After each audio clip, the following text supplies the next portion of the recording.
Hey everyone. Super excited today. I have a special guest, Nathan Bibb, in the house. I'm going to be bringing up here in a second. He's one of our small group 6-month students. And anyways, I'm super excited to have him on today. Nathan, for the most part, primarily had done real estate by referral base only through agents and wholesalers. And since joining, he is doing a little bit more direct to seller marketing and has an acquisition manager and is getting ready to hire a follow specialist. And I just thought it'd be fun to get on, highlight some of the wins that he's having and just have a general conversation. Anyways, meet Nathan. What up, guys? Nathan, thanks for coming on today. Happy to be here. Well, I just want to take some time. We can just have a conversation back and forth and really just highlight some of the things that you're working on. But Nathan is based out of the Cleveland, Ohio area. If you guys are familiar with some of Youngstown. Youngstown. We're an hour and a half I away. know, but no one knows Youngstown. That's why I like saying Cleveland and then you say the town. All right, all right. Well, we did that. I'm like, no one knows. So I always say Cincinnati, Cleveland, or Columbus, and then I bring up the town involved. Okay, okay. All right. I know you primarily bought off of realtors before this, right? I mean, not really. I've always been an off-market guy. So, I honestly cut my teeth on Craigslist. I used to just post all types of ads on Craigslist. We buy houses. I was the dirty wholesaler. I didn't start off wholesaling, but we started off doing fix and flips and turnkey rentals, 7, 8 years ago when Ohio real estate was returning super, super great. I've always been off-market stuff, but then I did kind of step into the realtor world. My wife became a realtor, and we started just networking and doing events with realtors and stuff. And our marketing's always been very different, but we've always done a really good job at creating warm incoming leads instead of the crazy cold outbound business. Like everybody's got to fight with the big cities. That's what I love about Youngstown. Yeah. So you work with your wife. Let's just go down this rabbit hole since you brought up your wife. What is the roles and responsibilities between you two? And I get asked this all the time with Josh. So let's talk a little bit about how you guys stay sane working together. So, I guess the first thing I'll say is, we drive in our lanes. I have always had a goal with our company to make my wife happy. She did very well in jobs. She was always promoted into management positions. She went to school. She was always like top of her class, a student, worked. But, as I saw her climb the managerial ranks, like in normal jobs, she wasn't happy. And it wasn't working out for my life or for our lives. And so I wanted to fix that. And, she supported me, in the early stages when I went from cash for phones to cash for houses. And, it was her that allowed us to, it was her that helped us build this bridge into, being small business owners. But, now I still have that same goal of keeping her super happy in our business. And so I just let her do what she wants to do. And, she likes designing the flips. After we joined the small group program, one of the things that really helped out was simply using your standard material list. And she had a really good time just systemizing all of our flips, because we did more pretty flips than we really ever have this year. And she designed all those things, and we really got all that construction stuff dialed in. We had $1.5 million in flips, which in Northeast Ohio, that's a lot of flips going on, $1.5 million. Yeah. When your average sale price is 150,000. But she had a really good time just designing all that. So I let her do what she wants to do in the business, and she stays off my side. She didn't want to be in it anyway. So I'm all, I kind of run the acquisitions things with our acquisition manager. I handle all the dispositions, and she digs into the books when we need to, and she builds systems. She's doing the profit first system and stuff right now. And yeah, I just let her do the stuff that she likes to do because I want her to be happy wife, happy life, right? That's right. You tell Josh that. Text him it right now. Man, he knows. He knows. So when it comes to outside of like referral base, like walk me through and actually let's go here. I know that you have an acquisition manager that's also a realtor, right? Mm-hmm. How was the transition of training that person to talk direct to seller versus being an agent? Because I know I actually just got off a phone call earlier with somebody that is getting ready to turn their broker team into all their acquisition managers. And I think that it has to be the right fit of a person, because ultimately typically agents and closers, they have different processes, different lingo, different way of thinking or approaching a situation.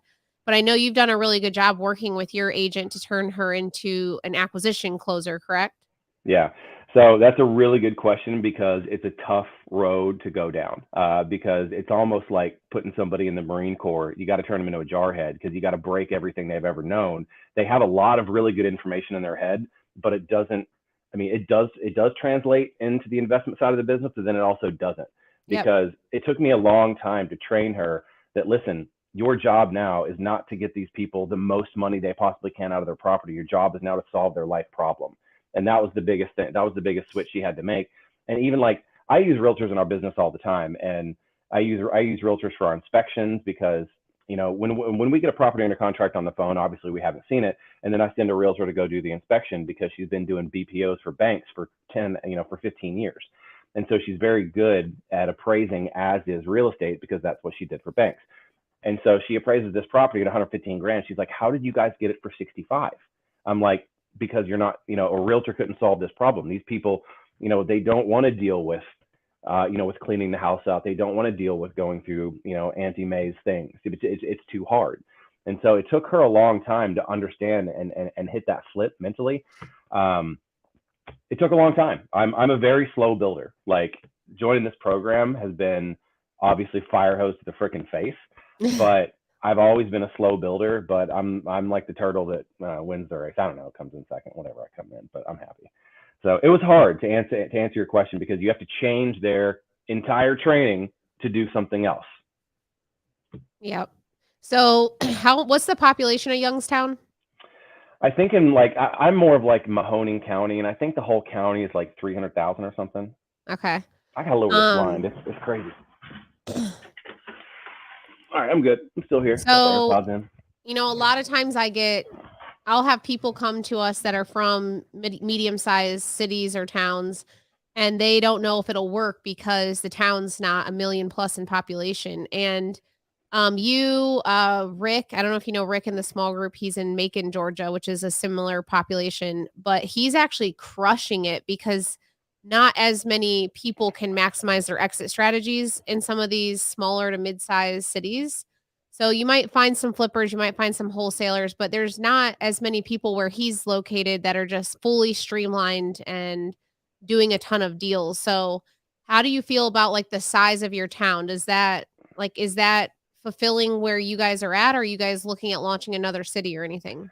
Yeah, I have been looking at launching another city for a while, but I like because the way we market, because we're like our company's called Hometown Fixer Upper, and so like because of the way we market, we have TV commercials, we have our office in the middle of this cute little Hallmark village. Like I can't duplicate that in another market, and that's been my biggest challenge because it's almost like I'm starting a completely new business. We're doing the same things, but our lead generation is completely upside down. So that's why I'm holding off on the new market. But I'm just going to go ahead and quote a couple of mentors of mine. Everybody's in the family here, but Tim Brass always says they're diamonds in your own backyard. Like you don't have to go far to find deals if you're doing it. And the thing about small towns is way less competition. Oh, You yeah. don't have all these 20, 25-year-old kids who are just advertising we buy houses, overpaying for deals. Now, I still do have that, but all those deals still flow to me anyway because everybody knows that we're the real we buy houses people in town. And then the second thing is, I forgot the second thing. I'm going to do this. This is just what I do. I saw you do this on a podcast on a thing recently in your hotel in Vegas because I'm ADD. But all right. Yeah, Oh, I got it. All right. So DM says if nobody owns the local space of the celebrity real estate investor in your market, take that as fast as you possibly can. And I think that's a lot easier to do in small towns. I think you've definitely done it in Columbus, but which is a huge feat. But in a small town, it's a heck of a lot easier. And all you have to do is just be loud about what you do. Create a following, create a persona of just adding value to other people. Show them what your day looks like. Show them what your deals look like. And then one day you can have an ask. And that's how I raised a ton of private money. So just become the local celebrity in your market as fast as you can, and deals will just flow to you. Yeah, anyone in a smaller town, I encourage you because I think even myself, years and years ago, when someone says, "Hey, build a following and be loud," you also have to be strategic about how you do that. You need to make sure that you're not just like flashing a car, or you're flashing all these wins you're having. You need to add value in your content and what you're saying and really make people want to work with you. And in a small town, and I'm from a small town, that like if you can add value and genuinely care about the town around you and really put it out there as if like you're truly improving the neighborhood and all that, I think that realtors and local brokers, local homeowners, like a small town has a different feel. And my dad had built a couple companies in our small town, and his whole company was built off referrals for years Yeah. because as long as one person wants to work with you, typically in a smaller town, you got like a family that and an aunt and uncle have 8 brothers and sisters, everyone knows everyone. And once you're known in the town, it'll help you gain a lot of business. Um I don't think you're doing mail right now, are you? We're hardly doing anything I outbound know, right you're now. Like crazy. I feel like direct mail would crush it in a town your size. it will, and my COO is in Florida right now, sitting on the beach, and she's working on our list pulling on batch, and the batch Friday thing. We did all that. Again, I'm just a slow builder, and like I haven't had to. I've had a very comfortable volume. Like we have a comfortable life here. Life's not crazy expensive. Not a greedy dude, but I fully agree with you. Don't be that guy who's flashing about all his wins and all the things that he has. Nobody wants to support that dude. Like nobody wants to give that guy more, you know? So like when I'm talking to people and I'm talking to realtors and they're like, what's it like being a real estate investor? I lead with my losses. Like my most common story right now is, I mean, we're doing good, but I'm taking L's. I mean, like 2 weeks ago, I had to stroke a check for 9 grand to sell a house. 2 weeks before that, I had to stroke a check for 16 grand to sell a house. Now, granted, there's a lot of wins in between there, but I lead with the losses because I just don't want to walk around being that, every real estate is the easiest thing in the world to act like you got the biggest thing in the room, right? And nobody wants to do deals with that guy because he's just, I don't know, he's a dick. Yep. So don't be a dick. Yeah. Well, the one thing I love about you and your wife are like you're just really down to earth, genuine human beings. That the other thing I appreciate is like everyone has a different definition of success in their life. And I just wrote a post today because I was just on a podcast this morning about how if you would have asked me 2 or 3 years ago what freedom meant to me, I always related the word freedom to something in regards to financial freedom. Yeah. And, I've had my own personal struggles over the last few years and now I relate freedom as like mental freedom and just happiness. Being closer in my faith and my family and my spirituality, like that's freedom to me is when I feel like free of stress and anxiety and fear. And so I just think that like one thing I've loved about you guys is at least you don't seem like you let anyone define what success is for you guys. Like you guys are doing your thing. And I know that you make comments like, well, I'm a slow builder. Well, that's okay because like ultimately you're not accepting all the pressure from the outside that you have to become somebody that you don't necessarily want to become. And I'm really big about making sure that people take a step back and define what they're doing and why they're doing it or what's the point.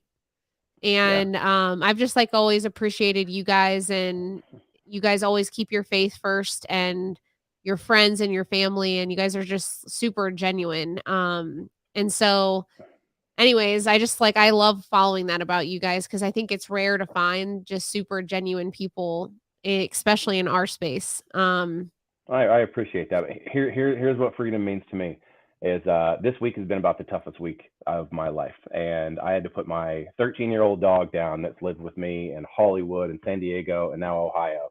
Mm, And what freedom means to me is I put everything on the team this week. And I only handled just the absolute top level stuff of selling the real estate that I needed to. And I got to grieve my dog this week. And it was a really tough week. And but that's what freedom means to me. I got to just put it down and be here with my wife and my other little dogs, and that's what freedom means to me. that's awesome, man. I'm sorry to hear about that. Yeah, was it expected? Yeah, we had to make a choice. Yeah. Well, man, I'll keep you guys in my prayers this week, but Thank you. ultimately, I mean, I agree with you. I think that there's this phase that we go through to get to that point where we can put people in place. And I think too many people in our industry define freedom as like passive income and we should just be living off rentals and doing nothing. And it's like, let's be real. No one in our industry is just going to sit there and do nothing. Like at least Yeah. not any of the high achievers I know. And I think so I heard Andy Frisella say one time, he's like, freedom does not mean to me sitting on the beach in Florida with a freaking fishing pole in my hand and a beer. That's not, he's like, that's not what freedom means to me. Like, we like the hustle. yeah. We like the wins. Yeah. So what's next for you and your wife right now? Like what's the focus for 2023? Well, we're closing on our new house like next week. It's in a great neighborhood, like 5 minutes from my house right now, 5 minutes from my office. It's pretty much our dream home, minus being lakefront. It's got everything we've ever wanted, more. And so I'm really excited to close on our new house next week. And I got it at a real good price, of course. So And did you guys, I forget what you told me. Did you guys renovate this? no, so I had another property under contract that I was going to renovate. It was nice too, but it was going to be like $100K out of pocket, and it was going to be financially stressful for us. And then I swear God just dropped this in my lap. A guy that knew me from like 2 years ago drove by a bandit sign on a house that we were flipping, called me about another house. I told him I wasn't interested, and he's like, Nate, you should buy my house, man. You should buy my house. And I'm like, oh, I'm already buying a new house. And then he's like, you just gotta come see it. And I came and saw it, and I was like, I'll take it. I want it. I was like, I'll bail on this other house and I'll take your house. So That's it was awesome. just like, I think that God just saw that we were going to be very, very stressed, with this other thing. And he just gave us this. Well, God works in mysterious ways, man. I asked Josh what it was like when we renovated a house together. We'll never do it again for the It house we're ain't gonna easy. live. The house we're sitting in right now, I've been working on for months, or not, for probably 4 weeks.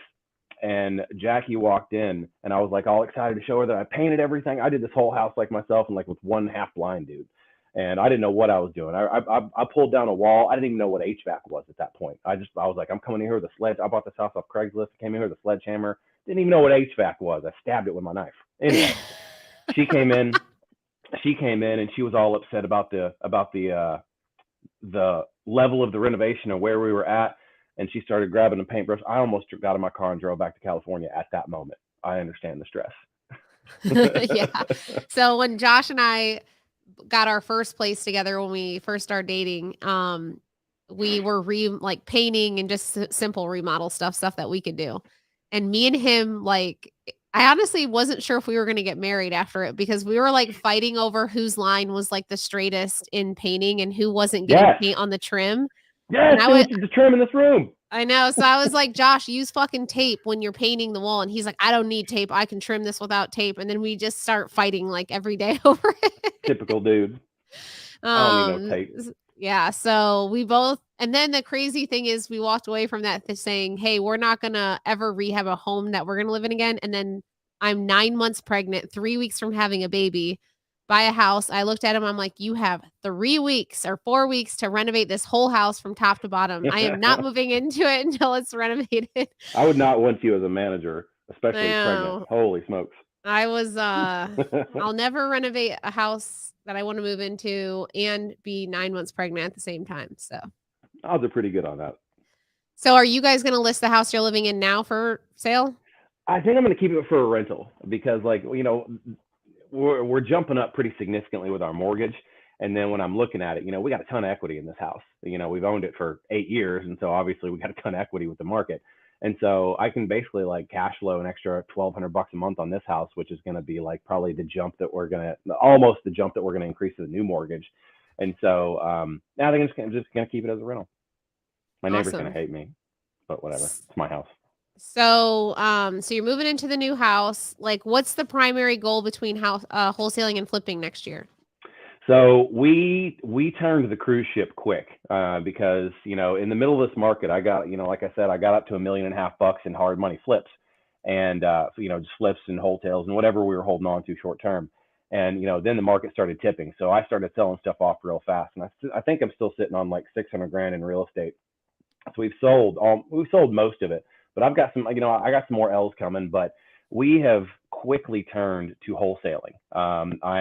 I'm only flipping affordable housing, anything like I'll wholesale or wholesale anything, but I'm not flipping if the ARV is over 160, which that's kind of the average price in our market, about 100 to 160 now.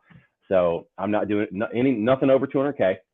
Staying completely out of that and just doing a lot more wholesaling. So this month, I think we closed, November, I think we closed 4 wholesales, sold 2 flips, bought a 4-plex, and bought my first subject 2 deal, actually. So did you guys lock it up? Yeah, it's locked up. It's at title with your people. So thank you for that referral. Nice. And Chris is rocking and rolling on it, so they should be rolling in the sign next week. And I'm just going to quickly wholesale this deal. So I'm not doing much to it. Just cleaning some carpets and doing some light stuff and listing it for, I don't know, about 40 more than we got it for. So do they live in Columbus and the house is in Youngstown, or is the house here?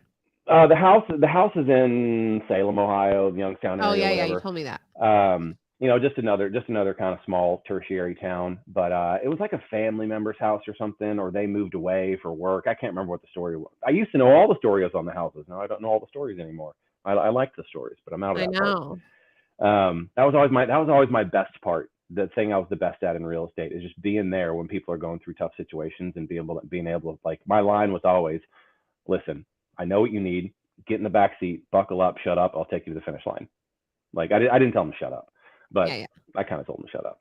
Yeah, I will say I missed that. I'm a little bit removed from the day-to-day sales team because Josh runs that with Sage, and I do miss like the going out to the sellers' houses and truly like feeling a part of the difference that I was making because of the situations that they were in. The running joke for years in the office has been, if somebody's crying, it's a deal, because that's what we do. Like I'm really good at bringing people to the hard decisions. Like I'm like, listen, either you do nothing or you do this or this. And like, we're very upfront with people. Like, we do not push people one way or the other to take the cash offer. Like we will very honestly tell people, here's what it looks like if you go on the open market. Here's what we can do on the cash. On the open market, it's going to be different. You're going to have people walking through. You're going to get beat up on the sales price.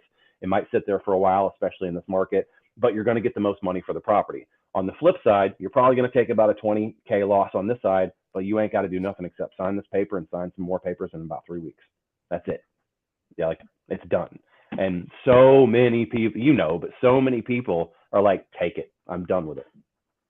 Yeah. So when local realtors have deals that they think that they can send you guys, do they send them to you or do they send them to your acquisition manager? Some people still send me stuff, but I'm just like, hey, just loop Jess in. Just go ahead and send this to Jess, because I'm just a middleman at this point. I'm the extra dude asking questions in between, because she's better at it than I am at this point. Like I'm rusty on running comps. I'm not rusty on repair estimates because I still do that part, but I'm rusty on a lot of things. And she's tight on the script, and like I'm just free forming everything. I'm missing stuff left and right. So I give it all to her. We need to kick Nathan out of the way. Yeah, dude. I'm like, what I've found in building this company is that every time I've systemized and removed myself from the process, it gets better. Yep. I've been preaching that for a long time. Yep. Everything gets better when I'm removed. Yeah. And my sales team has a saying, a deal a day keeps Tiffany away. Heard that. Heard that. That's funny. Well, man, I don't want to take up too much of your time. I just wanted to come on and highlight you, and I'm proud. By the way, everyone's taking losses on deals, so you're not alone. I think if any flipper in the country claims that they're doing flips right now and hasn't taken a loss or damn near break even, like, they're lying. Everyone's taken a loss on something in the last 3 months. Or they're not doing enough deals. Like, we swing the bat hard.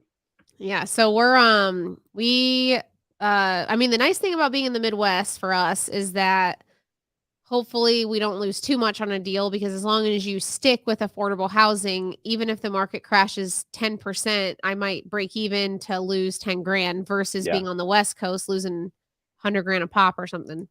So one thing, and I think you've been on the Zooms, but one thing that we're doing to mitigate things is that we're buying 1950 and newer 3-bed, 1.5 minimum baths, and it has to be in a top 10 school district along with a neighborhood with no inventory for sale.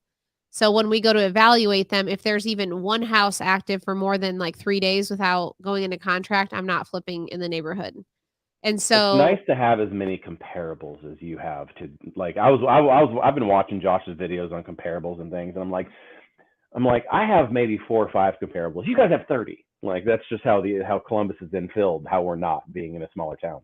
yeah, that's true.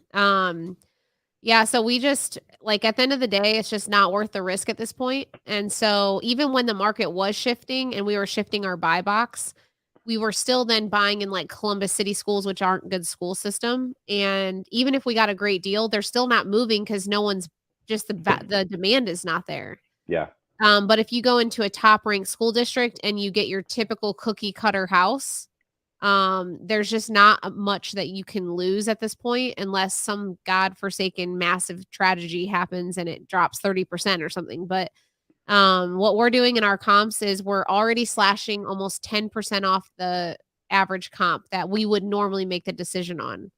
yeah, that's So about it's what we have. definitely forcing us to walk away from deals that I think if the market were different, I'd probably still take on.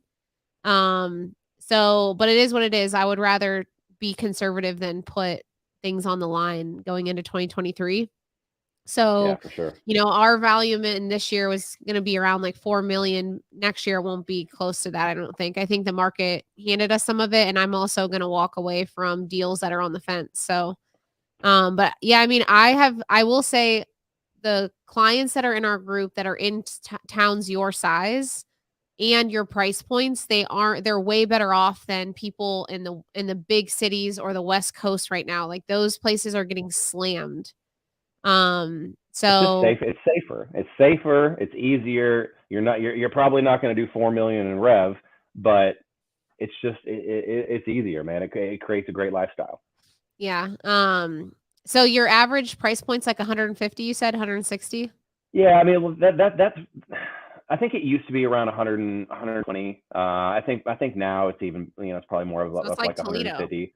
But yeah, I mean, it's there. A lot of these Ohio towns are the same, like Toledo, Dayton, Youngstown, Akron, Canton, like all these cities in between the cities. They're all pretty much the same. Like you can run numbers the same way. So if you can do what I'm doing in one, you can duplicate in another. Well, I should start buying some whole or rentals off of you in Youngstown because they sound like the same numbers as my Toledo ones. Man, I got a fourplex in the hood for 97K put out today. Section 8 is going to be a cash cow. That's funny. Well, thanks for coming on today and tell wifey I said hello. And I actually am going to get a hold of her soon because we're going to try to put together like a ladies' weekend in the group. I don't know if she saw it or not, but on February 4th, I think I'm going to try to plan a weekend just for women in that group and just get together, build friendships, hang out, nothing business wise, just, build our friendships together. So I I'll already be rented the house next door, by the way, so I already halfway RSVP'd. and I have your Christmas thing on my calendar, by the way, just a heads up. Solid, man. That's gonna be fun. Got to I do them know. pianos. Let's go. All right, guys. Thanks for coming on, Nathan, and thanks again for making time. And good luck on everything this week. Sorry to hear about your dog, but I'm glad that you get to spend some time with your wife and peace about it. So, All right, peace, appreciate you. everyone. Thanks for jumping on. Until next time, have a good rest of the week. All right, thanks.